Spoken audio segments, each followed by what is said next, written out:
তাদের জন্মলগ্ন থেকে যা যা বলে এসেছে ওয়াকফ বিল পাস করে দেওয়ার মধ্যে থেকে তার আরেকটি তাদের যে কথা বলা, তাদের যে প্রতিশ্রুতি ভারতের জনগণকে তা পূরণ হয়। এই সংস্কারের মাধ্যমে মুষ্টিমেয় কিছু মানুষের হাতে ওয়াকফ সম্পত্তি তার ব্যবস্থাপনা এবং তার থেকে লুটে খাওয়ার ব্যবস্থা, দুর্নীতি দূর করে গরিব মুসলমানের হাতে এই ওয়াকফের সম্পত্তি বা ধর্মীয় দানকে পৌঁছে দেওয়া।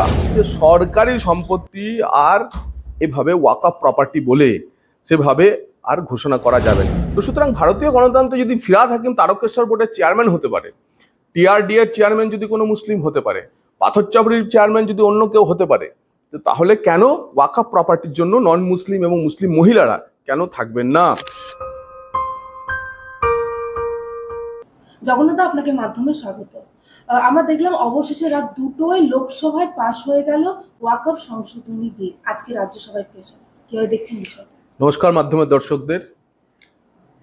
দেখুন, ভারতীয় রাজনীতির ইতিহাসে এবং ভারতীয় রাজনীতিতে সংসদীয় প্রশাসনিক সংস্কারের ইতিহাসে ওয়াকফ বিল পাশ হয়ে যাওয়া একটি অন্যতম গুরুত্বপূর্ণ পদক্ষেপ।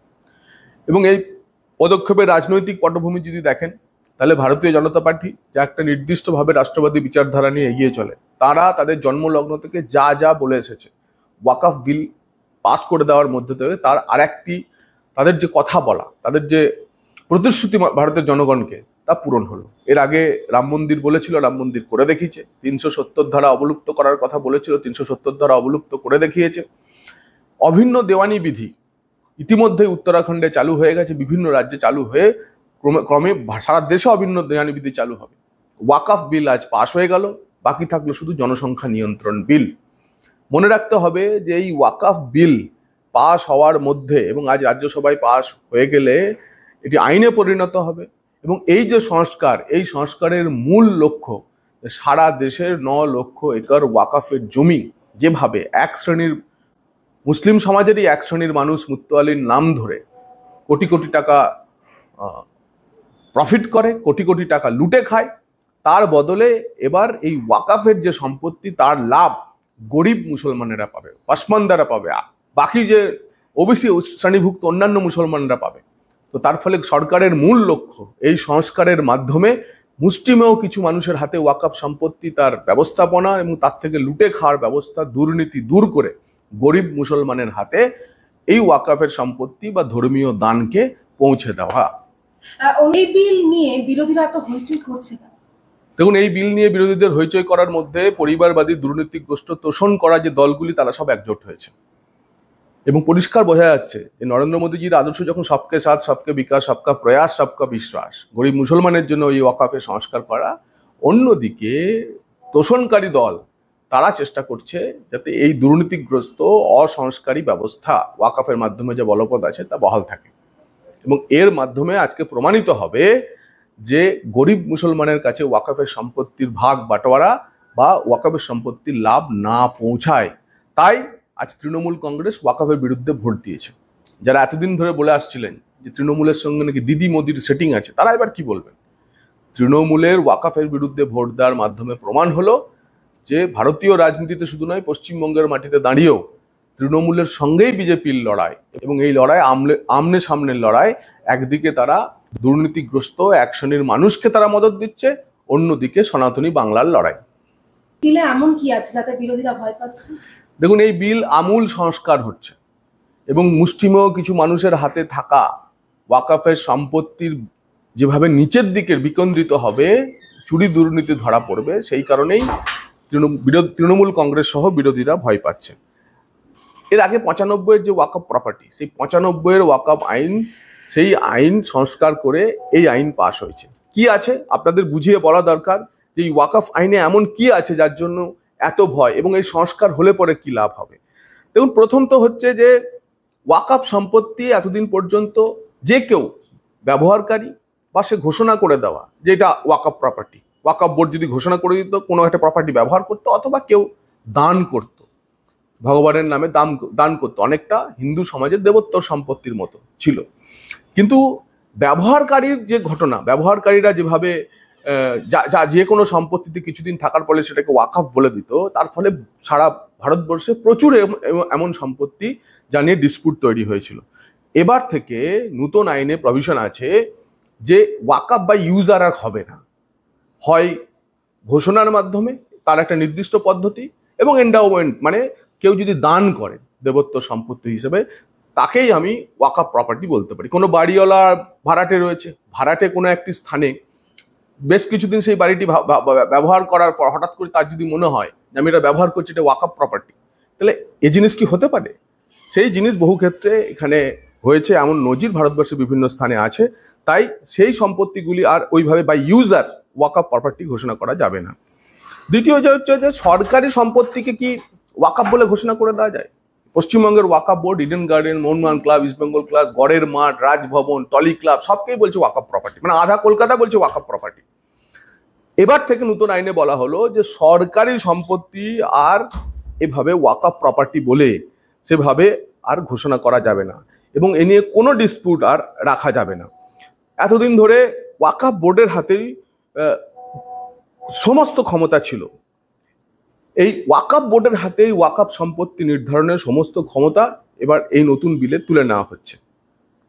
দ্বিতীয় হচ্ছে যে সার্ভে কমিশনের মাধ্যমে ওয়াকআপ সম্পত্তির সার্ভে হতো। এইটি একটি বড় সংস্কার, যে দেবোত্তর সম্পত্তি আপনারা দেখুন যে আমি কোনো মন্দিরের জন্য সম্পত্তি দান করতে পারি, কিন্তু সেই সম্পত্তি আমি যে দেবোত্তর সম্পত্তি করছি, আমি যে দান করছি সেই সম্পত্তি আমার ব্যক্তিগত মালিকানার সম্পত্তি, তা কে নির্ধারণ করতো? তা নির্ধারণ করতো সেই জেলা সমাহর্তা, কালেক্টর। সেই কালেক্টর নির্ধারণ করার ফলে, কালেক্টরের নির্ধারণ করা সার্ভের ফলেই, অর্থাৎ রেজিস্ট্রি অফিস তারা হচ্ছে নির্ধারণ করে দেওয়ার ফলে সেই সম্পত্তি দেবোত্তর হোক বা আমার সম্পত্তি হলো নির্ধারণ হতো। কিন্তু পশ্চিমবঙ্গের মাটিতে শুধু নয়, সারা ভারতবর্ষে ওয়াকআফের ক্ষেত্রে কালেক্টরের কোনো অধিকার ছিল না। ওয়াকআপ বোর্ড ঘোষণা করে দিত ওয়াকআপ প্রপার্টি। এই জিনিস কোনোদিন হতে পারে না। এই অগণতান্ত্রিক ভারতীয় সংবিধানের যে মূল কাঠামো, তাতে কালেক্টরের হাতে ক্ষমতা থাকবে না, হতে পারে না। হতেই পারে আপনি কাউকে ওয়াকআপ প্রপার্টি দান করছেন, কোনো সম্পত্তিকে ওয়াকআপ ঘোষণা করছেন, কিন্তু সেই জমির ঠিকুচি কুষ্টি আমি যে কেউ যে আমার জমিকে ওয়াকআপ বলে ঘোষণা করে ওয়াকআপ বোর্ডে দিয়ে দিচ্ছে না, সেটি কে নিরূপণ করবে? সেটা ওয়াকআপ বোর্ড করতে পারে না, যে গ্রহণ করছে সে করতে পারে না। তার ফলে এখানে কালেক্টরের একটা বড় ভূমিকা সার্ভের ক্ষেত্রে থাকছে, এবং এটা হচ্ছে সবচেয়ে যুগান্তকারী পরিবর্তন বলে আমরা মনে করছি। এবং এতদিন ওয়াকআপ বোর্ডের সমস্ত যারা থাকতেন সদস্য, তারা সবাই শুধুমাত্র মুসলমান সম্প্রদায়ের ছিলেন। কিন্তু বারবার যখন জেন্ডার জাস্টিসের কথা বলা হচ্ছে, বারবার যখন বলা হচ্ছে যে ইকুয়ালিটির কথা, সবার সমানতার কথা, তখন এই ওয়াকআপ বোর্ডে এবার ঠিক করা হয়েছে যে মুসলিমরা তো থাকবেনই, মুসলিমরাই ওয়াকআপ প্রপার্টি পরিচালনা করবেন, কিন্তু ওয়াকআপ বোর্ডে নন মুসলিম এমএলএ, রিটায়ার্ড জাজ, মহিলা মুসলিম এরা থাকতে পারেন। প্রশ্ন উঠতে পারে যে মন্দির কমিটির মাথায় কখনো কি কোনো মুসলমান থাকে? মমতা বন্দ্যোপাধ্যায় তো করে দেখিয়েছে। তারকেশ্বরের বোর্ড, সেই বোর্ডের মাথায় ছিলেন না ববি হাকিম। জগন্নাথ মন্দিরের যে ট্রাস্ট পুরীতে যখন, এই দীঘায় যখন তৈরি হলো, সেই জগন্নাথ মন্দিরের ট্রাস্টে ছিল হচ্ছে হিডকো, হচ্ছে তার মূল, হচ্ছে তার টেন্ডার করে এই মন্দিরটি নির্মাণ করছে। হিডকোর চেয়ারম্যান কে ছিলেন? ফিরহাদ হাকিম ছিলেন। তার ফলে তারকেশ্বর এবং দীঘার যে মন্দির, সেখানে তো ছিলেন। তো সুতরাং ভারতীয় গণতন্ত্রে যদি ফিরহাদ হাকিম তারকেশ্বর বোর্ডের চেয়ারম্যান হতে পারে, টিআরডি এর চেয়ারম্যান যদি কোনো মুসলিম হতে পারে, পাথরচাবড়ির চেয়ারম্যান যদি অন্য কেউ হতে পারে, তো তাহলে কেন ওয়াকআপ প্রপার্টির জন্য নন মুসলিম এবং মুসলিম মহিলারা কেন থাকবেন না? এবং আরো বড় বিষয় যে এখানে রিটায়ার্ড জাজ এবং ওয়াকআপের আরো একটি ছিল আইনি নিষ্পত্তি কিভাবে হবে। এতদিন পর্যন্ত ওয়াকআপ ট্রাইব্যুনাল ছিল, ওয়াকআপ ট্রাইব্যুনালেই সব শেষ। ওয়াকআপ ট্রাইব্যুনালের বাইরে আর কেউ গিয়ে এই মামলা নিষ্পত্তি করতে পারে। খুবই বিশেষ কেসে হাইকোর্টে এই মামলা ঘুরত। বহু ক্ষেত্রেই ওয়াকআপ ট্রাইব্যুনালের সিদ্ধান্তই মেনে চলতে হতো প্রত্যেককে। এবার সেই পদ্ধতিও তুলে দেওয়া হয়েছে যে জমি নিয়ে যদি ডিসপিউট থাকে, তাহলে প্রয়োজন হলে যে কোনো ক্ষেত্রে হাইকোর্ট, সুপ্রিম কোর্টেও এই মামলা নিয়ে যাওয়া সম্ভব হবে। আর একটি বড় সিদ্ধান্ত, সেটা হচ্ছে ওয়াকআফের অডিট হতো না। এই সম্পত্তির মুতওয়ালিদের কোনো অ্যাকাউন্ট প্লেস করতে হতো না, কোনো হিসেব দিতে হতো না। অর্থাৎ আমি বছরের পর বছর একটা প্রাইম প্রপার্টি ম্যানেজ করছি, সেখান থেকে ভাড়া বসিয়ে রোজগার করছি, সেটা ডেভেলপ করে দিয়েছি, তার যে রোজগার, সেই রোজগার আমি কোথাও হিসেব দিই না। সরকার স্ট্যাটিউটারি অডিটর, অর্থাৎ ক্যাগের মতো অডিটরদের দিয়ে সেই অডিট করাবে এবং মুতওয়ালিদের হিসেব দিতে হবে। তো এই স্বচ্ছতা, এই সংস্কার কেন? কিছু মুষ্টিমেয় মুসলিম সমাজেরই একাংশের লুটে পুটে খাওয়ার ব্যবস্থা থেকে এই ওয়াকফের যে সম্পত্তি, সেই সম্পত্তির নিচে গরিব মুসলমানদের জন্য বিলি করার যে ব্যবস্থা হচ্ছে, তা নিয়ে কেন আপত্তি উঠছে? আমরা দেখতে পাচ্ছি ওয়াকফ বিল নিয়ে একেবারে তৃণমূল থেকে শুরু করে কংগ্রেস সবাই এক হয়ে গেল, এটা কিসের ইঙ্গিত? দেখুন, এই বিলের আরো একটি সবচেয়ে বড় বিষয় যা কেন্দ্রীয় স্বরাষ্ট্রমন্ত্রী কালকে বলেছেন, তা হলো এই বিলের কোনো রেট্রোস্পেক্টিভ এফেক্ট নেই। অর্থাৎ এখনো পর্যন্ত যে সম্পত্তিগুলি ওয়াকফ বলে ঘোষণা করে দেওয়া হয়েছে, সেই সম্পত্তিগুলি যেমন আছে তেমনই থাকবে। এই বিল পাশ হয়ে যাওয়ার পরে নতুন সম্পত্তি ঘোষণার ক্ষেত্রে রুল ফ্রেম হয়ে যাওয়ার পরে নতুন সম্পত্তি ঘোষণার ক্ষেত্রে নতুন বিধি কার্যকর হবে। যদি এই বিলের কোনো রেট্রোস্পেক্টিভ এফেক্ট না হয়ে থাকে, তাহলে পুরনো যে ওয়াকফ সম্পত্তি হচ্ছে তার উপরে কোনো প্রভাব পড়ছে না। নতুন সম্পত্তি ঘোষণা করার ক্ষেত্রে সংস্কারিত বা এই সংস্কার কার্যকর হবে।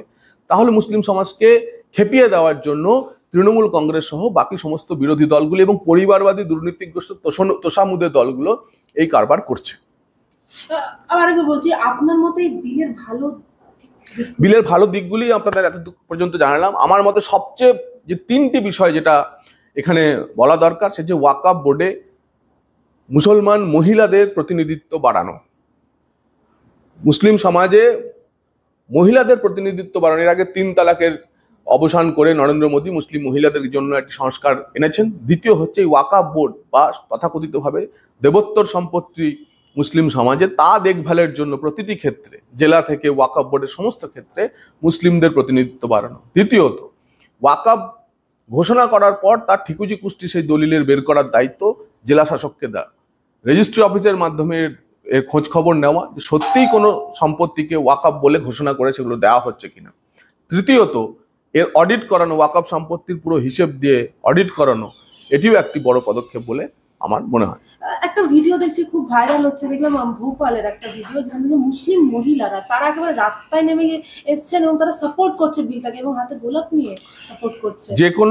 যে কোনো গণতন্ত্র প্রেমী এবং সমানাধিকারের জন্য যারা আন্দোলন করছে তারা প্রত্যেকেই এই বিল নিয়ে খুশি, এবং এই বিল নিয়ে খুশি বলেই তারা সাপোর্ট করছে। গতকালও পশ্চিমবঙ্গ বিজেপির সংখ্যালঘু মোর্চার তরফ থেকে দক্ষিণ কলকাতায় এই ওয়াকফ বিল পাস হওয়ার জন্য মিষ্টি বিলি করা হচ্ছিল। আপনারা জানেন, আমাদের সংখ্যালঘু মোর্চার সভাপতি সহ বেশ কয়েকজন সংখ্যালঘু কার্যকর্তাকে লালবাজার তুলে নিয়ে গিয়ে অ্যারেস্ট করে তাদের উপর অত্যাচার করা হয়। আমরা এর তীব্র নিন্দা করছি এবং ভবিষ্যতেও আপনারা দেখবেন যে সারা ভারতবর্ষের গরিব মুসলিমদের পক্ষ থেকে এই ওয়াকফ বিলকে স্বাগত জানিয়ে রাস্তায় নামা হবে।